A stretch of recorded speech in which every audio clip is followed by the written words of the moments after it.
Kami dari kelompok 2, kami terdiri dari 2 orang. Perkenalkan, aku Bobi Werlion. Aku Yosi Hutahayan. Kami mahasiswa program studi manajemen Fakultas Ekonomi dan Bisnis Universitas Kristen Indonesia. Kali ini kami akan share beberapa materi dari mata kuliah manajemen portofolio mengenai The Capital Asset Pricing Model dan Arbitrage Pricing Theory dan Multifactor Model of Risk and Return. Dengan dosen pengampu Dr. Posma Sariguna Johnson Kennedy, STSE MSI MSE. So, langsung aja kita kupas tuntas materinya.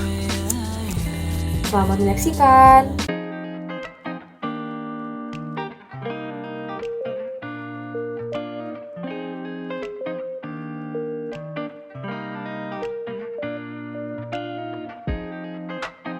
Saya akan menjelaskan pokok pembahasan yang pertama, yaitu Capital Asset Pricing Model atau biasa disebut dengan CAPM. CAPM merupakan model hubungan antara tingkat expected return dari suatu aset beresiko dengan resiko dari aset tersebut pada kondisi pasar yang seimbang. CAPM merupakan pengembangan teori portofolio yang dikemukakan oleh Markowitz dengan memperkenalkan istilah baru, yaitu resiko sistematik atau systematic risk dan resiko tidak sistematik atau unsystematic risk.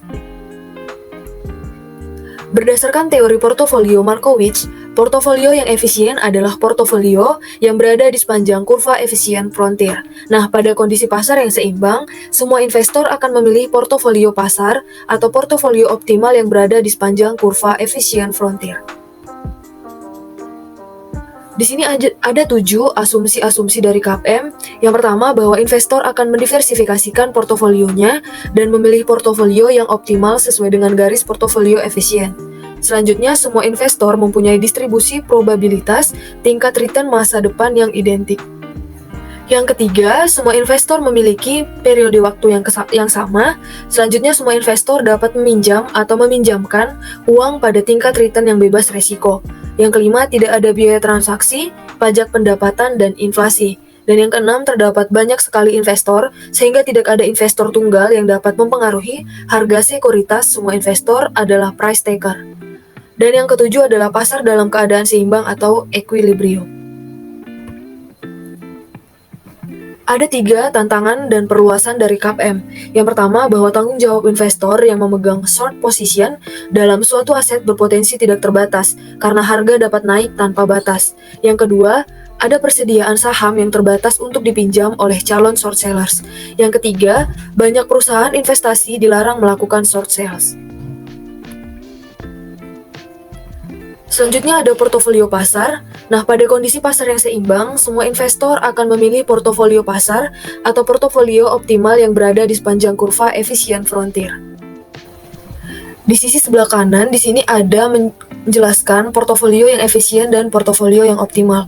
Nah, dalam kondisi pasar yang seimbang, semua investor akan memilih portofolio pada titik M yang di tengah sebagai portofolio yang optimal. Selanjutnya di sini ada gambar 2, yaitu garis pasar modal atau biasa disebut sebagai capital market line. Di hubungan antara risk dan return portofolio efisien akan menghasilkan capital market line atau CML. Nah, capital market line ini menggambarkan hubungan antara expected return dan risiko total dari portofolio efisien pada pasar yang seimbang. Selanjutnya, jika kurva efisien frontier pada gambar 1 tadi dihilangkan dan titik M sebagai portofolio aset berisiko yang optimal diambil, maka kita akan mendapatkan garis RF dikurang dengan L yang merupakan capital market line. Selanjutnya, untuk garis pasar sekuritas atau disebut sebagai security market line, pada gambar 3 kita dapat melihat ini merupakan gambar dari security market line. Nah, resiko sekuritas ini ditunjukkan oleh beta yang menunjukkan sensitivitas return sekuritas terhadap perubahan market return. Berdasarkan hubungan tingkat return dengan beta, maka komponen penyusun required rate of return terdiri dari tingkat return bebas resiko dan premi resiko. Untuk persamaannya kita dapat lihat bahwa tingkat return bebas resiko ditambah dengan koefisien beta sekuritas I dikali dengan return portofolio pasar yang diharapkan dikurang dengan tingkat return bebas resiko.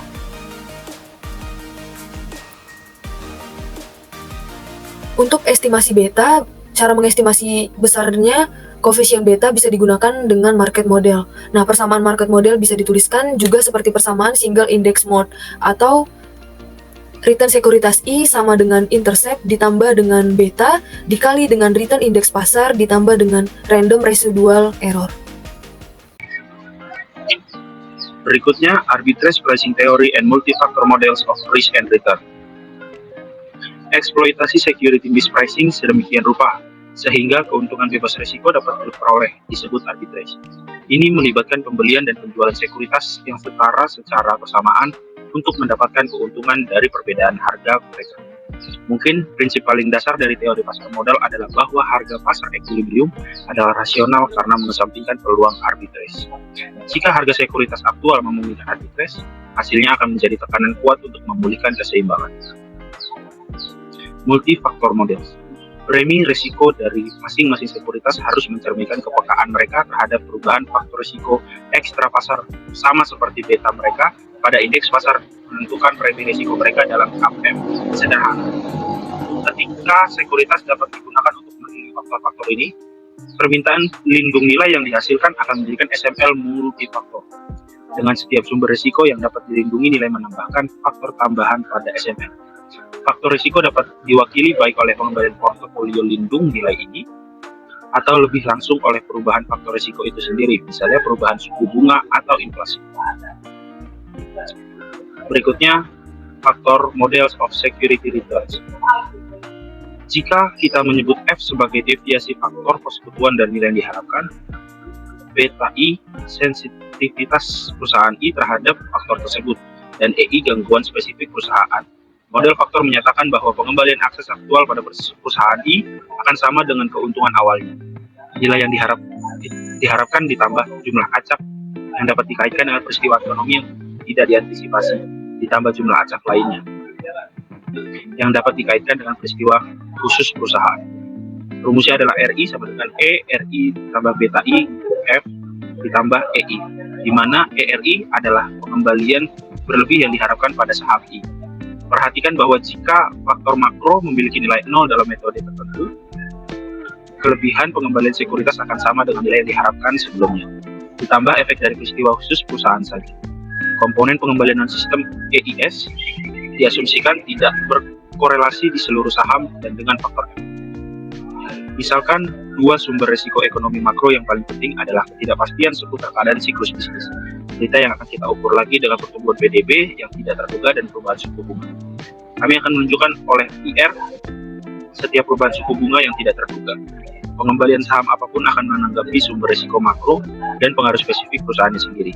Kita dapat menulis model dua faktor yang menggambarkan kelebihan pengembalian saham I dalam beberapa periode waktu sebagai berikut. Berikutnya, arbitrage pricing theory. Ada perbedaan penting antara arbitrage dan argumen dominasi risiko pengembalian dalam mendukung hubungan harga equilibrium. Argumen dominasi berpendapat bahwa ketika hubungan harga equilibrium dilanggar, banyak investor akan melakukan perubahan portofolio terbatas, tergantung pada tingkat penghindaran risiko mereka. Agregasi dari perubahan portofolio yang terbatas ini diperlukan untuk menciptakan volume pembelian dan penjualan yang besar, yang pada gilirannya mengembalikan harga keseimbangan. Sebaliknya, ketika ada peluang arbitrage, setiap investor ingin mengambil posisi sebesar mungkin, karenanya tidak perlu banyak investor untuk menimbulkan tekanan harga yang diperlukan untuk memulihkan equilibrium. Berikutnya ada diversified portfolios. Pertimbangkan risiko portofolio saham di pasar faktor tunggal.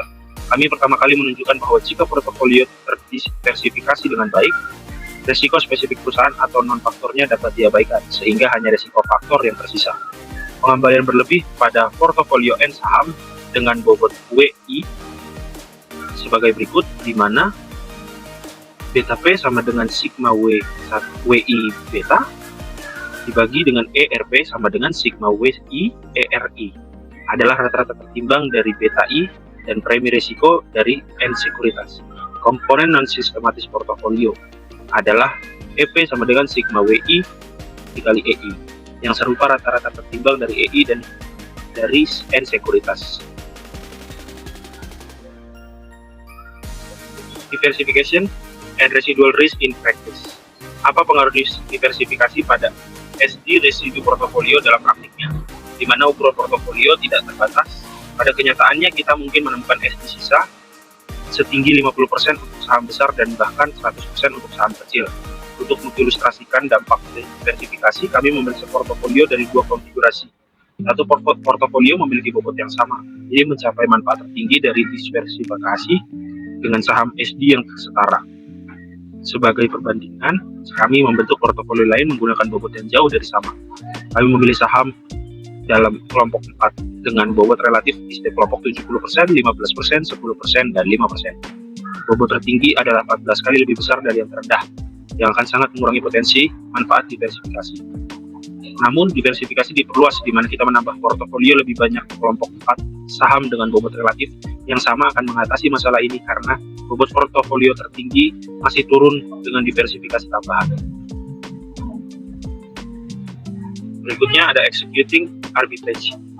Pengembalian berlebih pada sekuritas apapun dibelikan oleh RI sama dengan alfa I ditambah beta I kali RM ditambah EI, dan portofolio yang terdiversifikasi dengan baik P adalah RP sama dengan alfa P ditambah beta P kali RM. Sekarang misalkan analisis keamanan mengungkapkan bahwa portofolio P memiliki alfa positif. Kami juga mengestimasi premi risiko M dari analisis makro, karena baik M maupun P tidak memiliki risiko. Satu-satunya risiko pengembalian kedua portofolio tersebut adalah sistematik, diturunkan dari beta mereka pada sektor umum. Beta indeks adalah 1,0. Oleh karena itu, Anda dapat menghilangkan risiko P sama sekali. Bangun portofolio 0 beta yang disebut Z dari P dan M dengan memilih bobot WP dan WM sama dengan 1 min WP pada setiap portofolio yang tepat. The no arbitrage equation of the EBT. Misalkan tingkat bebas risiko adalah 4% dan portofolio yang terdiversifikasi dengan baik C dengan beta 0,5 memiliki pengembalian yang diharapkan sebesar 6%. Portofolio C memplot di bawah garis dari aset bebas risiko ke portofolio A. Oleh karena itu, pertimbangkan portofolio baru D yang terdiri dari setengah portofolio A dan setengah aset bebas risiko. Beta portofolio D adalah 0,5 dikali 0 ditambah 0,5 dikali 1,0 sama dengan 0,5.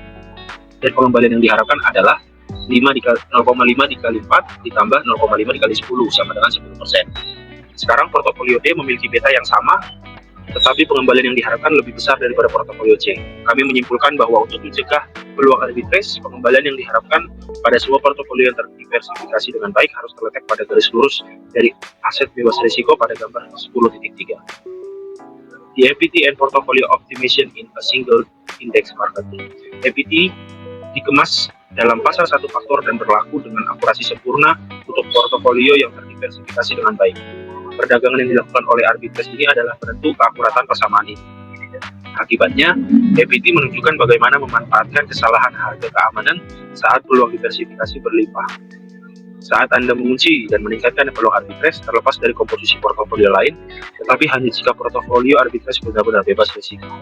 Namun jika posisi arbitrage tidak terdiversifikasi dengan sempurna, peningkatan skalanya akan meningkatkan risiko posisi arbitrage. Berpotensi tanpa batas. EBT mengabaikan komplikasi ini. Multifaktor EBT. Kami telah berasumsi sejauh ini bahwa hanya satu faktor sistematis yang mempengaruhi return saham. Asumsi penyederhanaan ini sebenarnya terlalu sederhana. Kami telah mencatat bahwa mudah untuk memberikan beberapa faktor yang didorong oleh siklus bisnis yang mungkin mempengaruhi pengembalian saham, fluktuasi bunga, tingkat inflasi, dan sebagainya. Agaknya paparan salah satu dari faktor ini akan mempengaruhi risiko saham dan karenanya pengembalian yang diharapkan. Kami dapat memperoleh versi multifaktor dari EBT untuk mengakomodasi berbagai sumber risiko ini. Misalkan kita mengeneralisasikan model satu faktor menjadi model dua faktor sebagai berikutnya.